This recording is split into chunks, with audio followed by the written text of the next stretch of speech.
প্রতিদিনই সকালটা একই রকম। মা নেই, বাবা অসুস্থ, আর আমিই সংসারের হাল ধরি। তবু মন খারাপ হয় না। আমি জানি একদিন সব ঠিক হবে। হাঁটি হাঁটি করে এগিয়ে এসে, মা, আজ কি তোর স্কুলে যাস না? আমি তো শুনলাম আজ তোদের পরীক্ষার রেজাল্ট দিবে।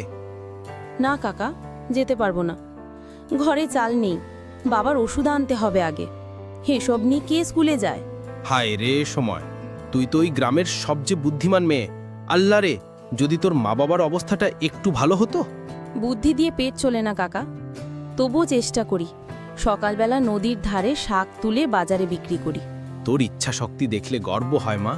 তোর জন্য আমি একটা কাজ খুঁজে বের করছি। পাশের গ্রামের স্কুলে আয়ার কাজ। সকালে করবি, বিকেলে পড়তে পারবি। তুই রাজি?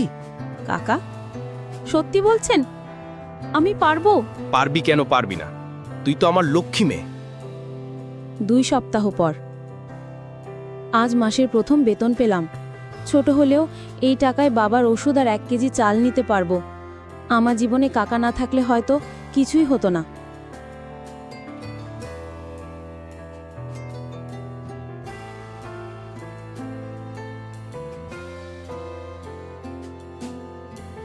এত তাড়াতাড়ি তোকে হার মানতে দেখলে রত্নটা হারাতাম।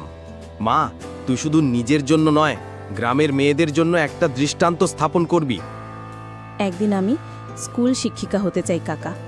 গ্রামের প্রতিটা মেয়ে যেন জানে দারিদ্র্য বাধা নয়।